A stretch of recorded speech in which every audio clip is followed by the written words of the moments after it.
Thank you for joining us. This is year number 25 for us with the #1 Cochran Sports Showdown. It's another round of sound. I'm Bob Pompeani. Lots to get into.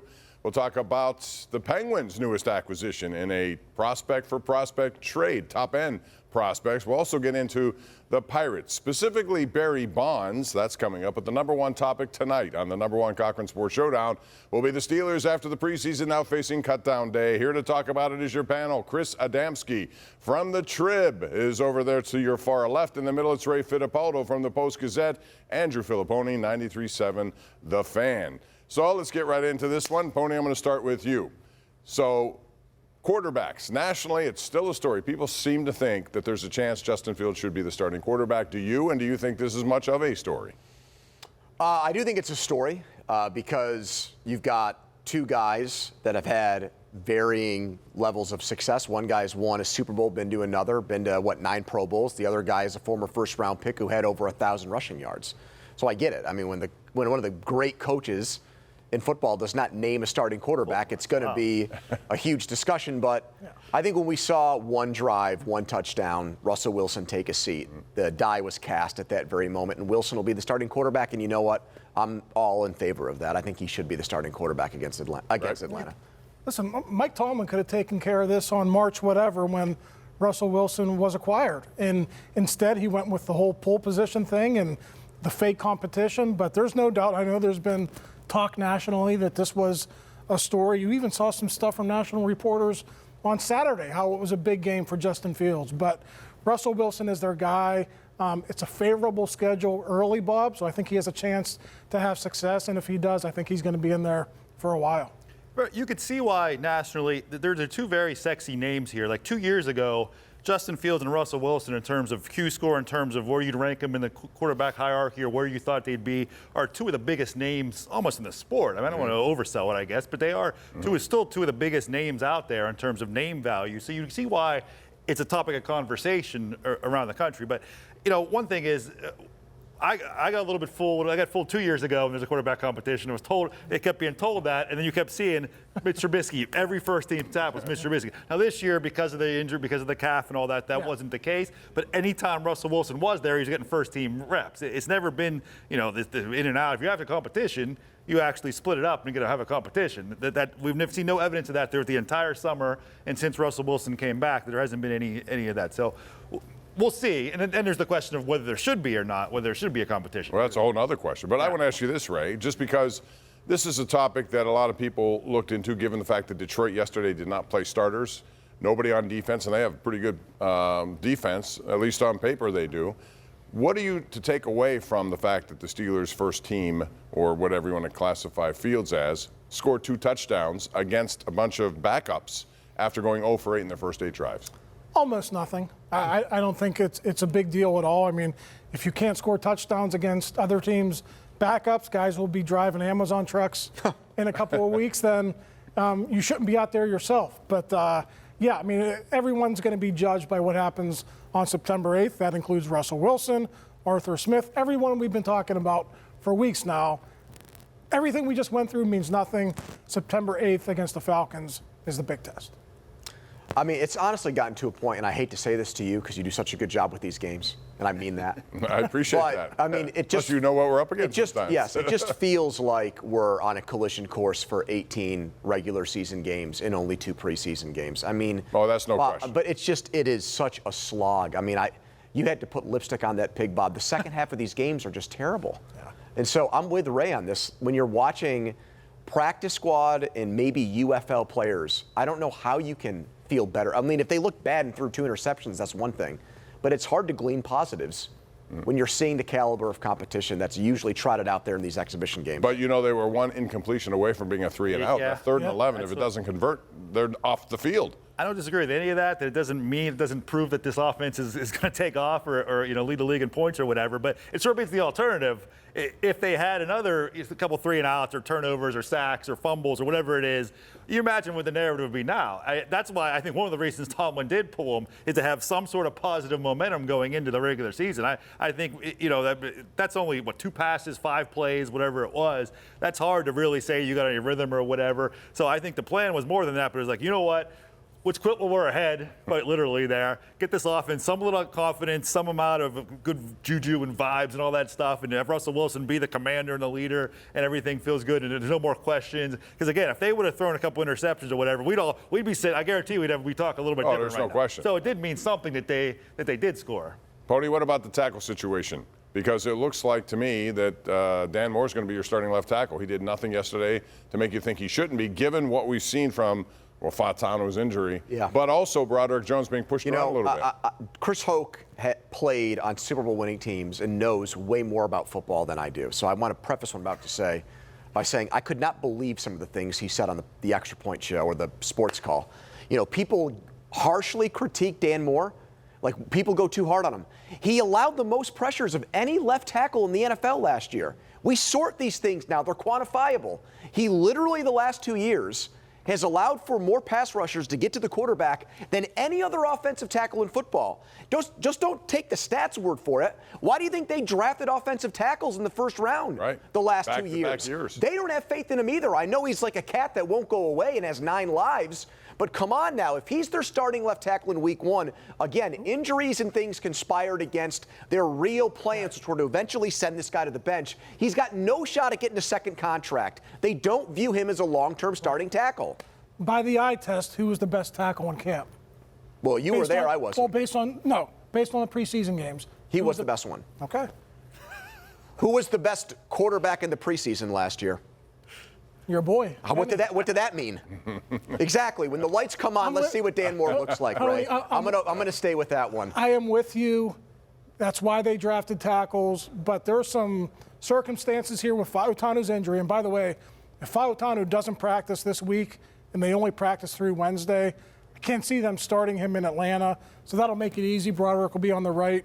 Dan Moore will be on the left. I get your frustration. He's objectively not a good tackle. But he's been the best tackle in the 3 preseasons. Well, that says more about the other guys than them, which is alarming, as a matter of fact. Fiittipaldo only had 1 game. He got injured, and he did look good when he was in there. One half. Right? One half. Okay. And that's kind of where, Dan Moore, there's been sort of like this silence. I kind of forget about him. He's been there, which I guess is probably the best compliment we could ever pay him, maybe, is during camp. You didn't feel like he was getting beaten. And I don't know right now, how good do you feel about Broderick Jones? Whether it's injury, whatever's going on there, whether it's the back and forth, I don't know what it is. I feel like over the past month, maybe it's just me and I'm recency bias. I don't know. I feel a lot less confident now about Broderick Jones than I did when camp started. In Fiittipaldo, he's still a rookie. I can understand he's a 5-year rookie and all that stuff, and he played 15 games Bob, they last didn't year, play Joey Porter if Jr. He's missing 3 weeks of practice. It's hard to put that guy in there to start week 1. They didn't play Porter Jr. Yesterday. The reasoning being he's got a minor injury. Why make him risk it, right? Let's preserve him for the regular season. Why did that not apply to Jones? The guy's talking after practices and games, I got to go see a doctor. Then he's in the locker room saying he's not 100%. He's got an elbow injury that he suffered on the first practice. So why is there not the same level of care with him as a first-round pick as there are other guys? He played more in that game. He played almost till halftime. He did. He played it was mind-boggling. I don't get it. They've got to be frustrated with him on some level. It has to be that, man. The only reason could be it's an injury that cannot get any worse. If it was an injury that would benefit from rest, Pony, they would do it. It's just something that he has to play through this year. He has said that, and based on his treatment in training camp and the preseason, they are saying that too. I just think it would have been unfathomable for us to even begin to discuss or consider that Broderick Jones might not start the opener. But if we set aside whether we're right or wrong, and I know I totally get Pony's frustration. If Moore is starting on the left side, the right tackle, you can make the case of Fiittipaldo should be starting ahead of Jones right now. It'll be interesting the next 10 days to figure this out. We're going to take a break. When we come back, I'll ask these guys where they think the Steelers will finish up. There are a lot of things involved. We'll get into that and more as we continue. #1 Cochran Sports Showdown. All right, welcome back. Talking about the Steelers getting set for their opener September the 8th. Ray, I want to ask you to start this segment about they have cut-down day coming up. They're going to be looking for things. You look at slot corner. I don't know if there are any answers there. Wide receiver, are you satisfied with that group? What do you think Omar Khan may be doing or looking into? Yeah, I think they could look to add either via trade or the waiver wire 2 or 3 defensive backs. You need a slot corner. Beanie Bishop may or may not be the guy. I don't think Thomas Graham is the guy. And then you look at outside corner, Corey Trice, might be your top backup. He got banged up a little bit yesterday. He got banged Not up. sure the extent of it. Yeah, Darius Rush is another guy. He played 33 defensive snaps last year, so nobody wants to talk about injuries until it happens, but they're pretty thin on the outside too. Mm-hmm. What about wide receiver? Yeah, I mean, again, Van Jefferson. It's so interesting to me. People bring up Van Jefferson in the camp and how good he's looked. Arthur Smith had him in his offense last year and didn't use him. This is not a case of, well, a change of scenery will do him good. No, he was in the same scenery as we have now. And the guy's season high was 1 catch for 46 yards. I'm sorry, that's not a viable number 2 option. It just isn't.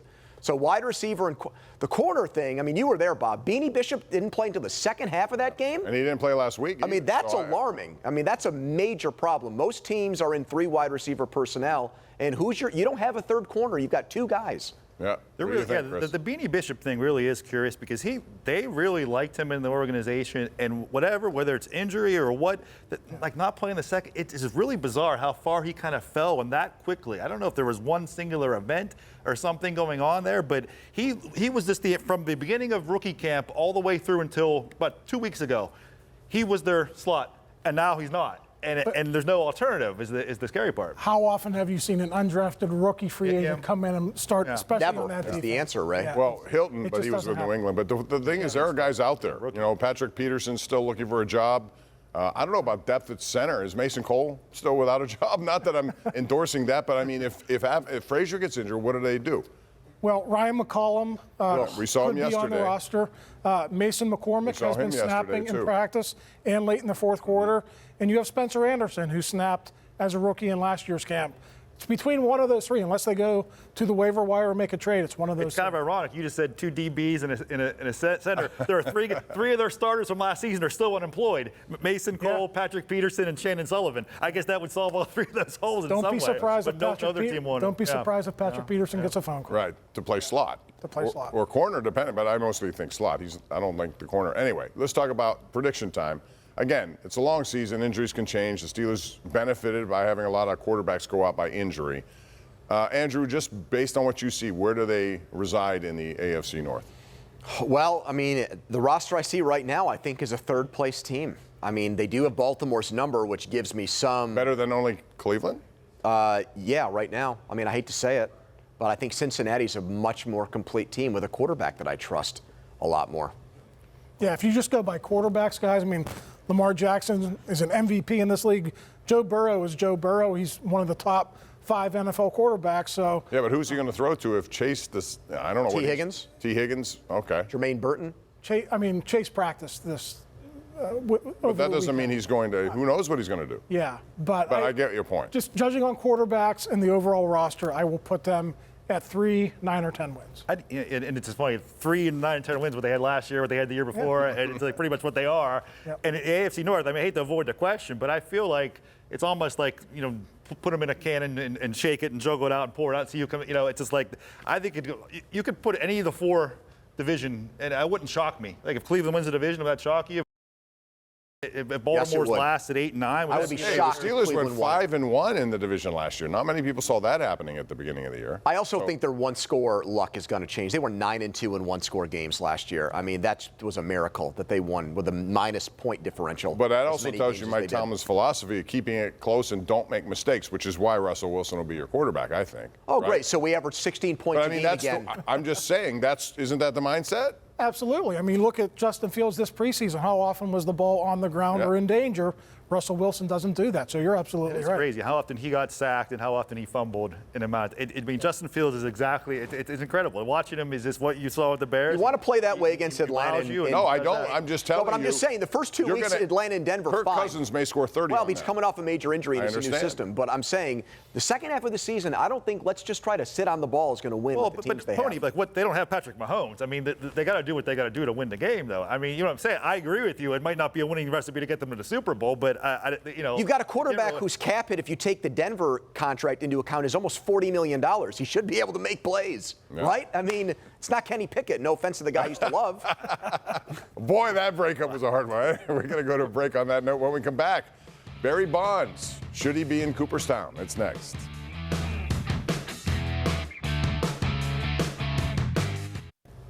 All right, welcome back. We're talking about the Pirates who won 3 of 4 this weekend. But that's not what we're talking about. We're talking about what they should do here September. Because if you listen to it, Chris, Yasmani Grandal made it sound like, hey, we're not out of this thing yet. If they believe that, they're going to stunt possibilities of some opportunity for younger kids. What should they do? I mean, I don't know if you're really stuck. I mean, it's sticky with Michael Lane Taylor, and I mean, Yasmani Grandal has actually been pretty good the last couple of months. He's an example of an older veteran. But is that really for trying to win either? I think you've almost got to upgrade some of these. The bottom of the line has been so bad. I mean, how much you're bringing up the young guys? It's not as if you're benching these veterans that are tearing the cover off the ball.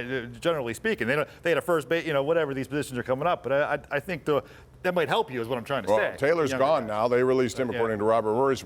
To me, Nick York's been playing well. Yeah. What do you think about them? What should they do? I mean, listen, Grandal can say one thing, but the Pirates' actions on what they're doing with Paul Skeens says another. I mean, they're going to give him added days rest. I mean, I listened to Skeens talk about it.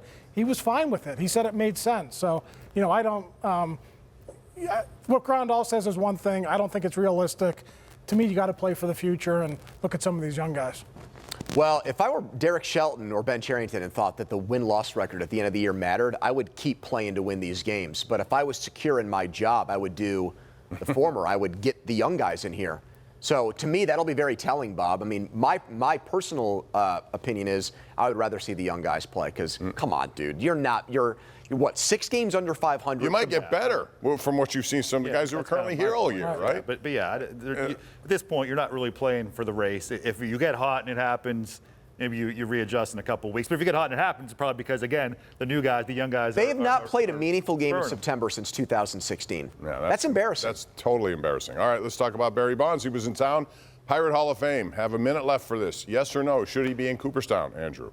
All those guys should be in. I believe it was a semi-level playing field because they weren't testing for it. So I think just about every guy in that, not every guy, but the late 90s, it was a prevalent thing. So I agree with that. Chris, do you? It's kind of crazy. I mean, the Giants are honoring him. The Pirates are honoring him. He's being in Hall of Fames everywhere else. Like a lot of these guys, McGuire's honored by the Cardinals. And at that point, the real baseball Hall of Fame has to do it too, right? What about the guys who played by the rules? What about Ken Griffey Jr.? He's in the Hall of Fame. Good for him. But what about guys like him who didn't abuse drugs? Or take but there was but they weren't testing for it. The league was okay with it, and they were cashing in on its success. That's the only reason why I agree. Unless you can figure out who they all are, then why are you? The morals clause is kind of the problem. The Baseball Hall of Fame, the voters are told to consider. All right, Ron Cook, we're going to go back to the friggin' morals clause here. Come on now. But that's a criteria. I mean, it's a criteria. We got to go to a break. When we come back, we'll talk about the Penguins' new acquisition and a preview of college football next.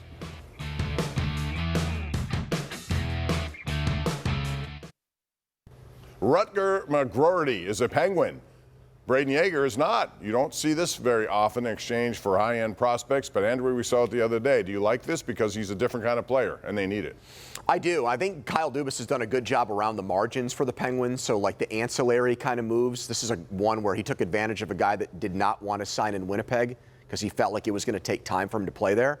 And I think his style, he was a captain for Team USA. He's more of a physical winger. I think it fits the team better. Stop trying to pretend like you're a speed team when you're the oldest team in the NHL. So I like that move. But where's the Sid contract extension? Like everything they do seems to pay. Okay, if you're going to tell, I believe you. Okay, then I feel better about things, right? Hey, listen, every single year we talk about them not being physical enough. Other teams take advantage of them.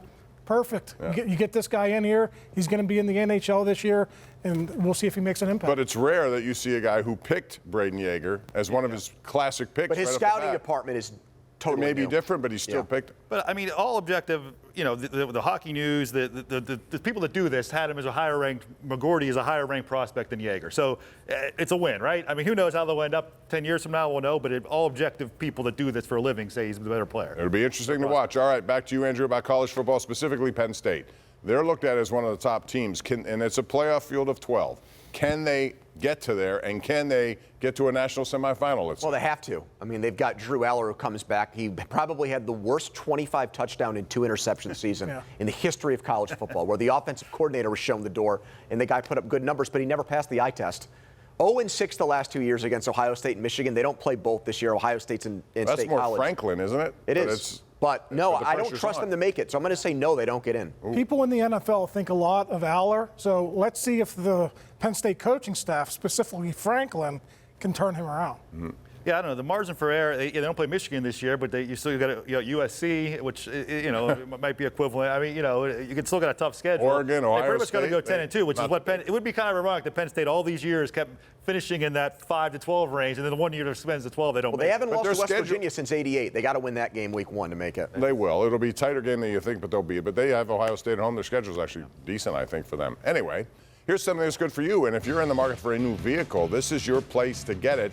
It's #1 Cochran, and don't settle for anything less. The #1 Cochran's Kia, clearly better buying experience. Enjoy exclusive clear-cut pricing where you get their most competitive offer up front. Take advantage of exceptional lease and finance rates and choose from a lineup of nearly 200 new models. Experience clearly better car buying right now at #1 Cochran Kia, in-store, online, cochrankia.com. All right, before we go, Pitt. They're picked to finish 14th in their bouts out of 17 in the ACC. So I want to ask you real quick, Chris, what will define a good season for them following the 3-9? They get back to a bowl, go 6-6, and especially if they win the bowl, go 7-6. I think that's a successful season, which is what they were stuck in a decade ago. my So God. getting back to that. That's high expectations. I'll say Wow. 4 or 5 wins. They're coming off what? And you'll deem that as 3-9? successful? A improvement over last year. No, I think they got to compete for a playoff spot. Whoa. If we're talking about 2 or 3 teams from the ACC potentially get in, Florida How are State they just going to lost. deal? How are they going to deal with those Wow. teams? What teams? The ACC's not a loaded conference. Clemson, Miami, come on. Yeah, because Miami's been so SMU. consistent over They'll the be last good few this years, year. Bob. All right, that's going to do it for us. We'll continue the conversation as you go to sleep. Thanks for joining us right here on the #1 Cochran Sports Showdown. We'll see you next Sunday night. Play.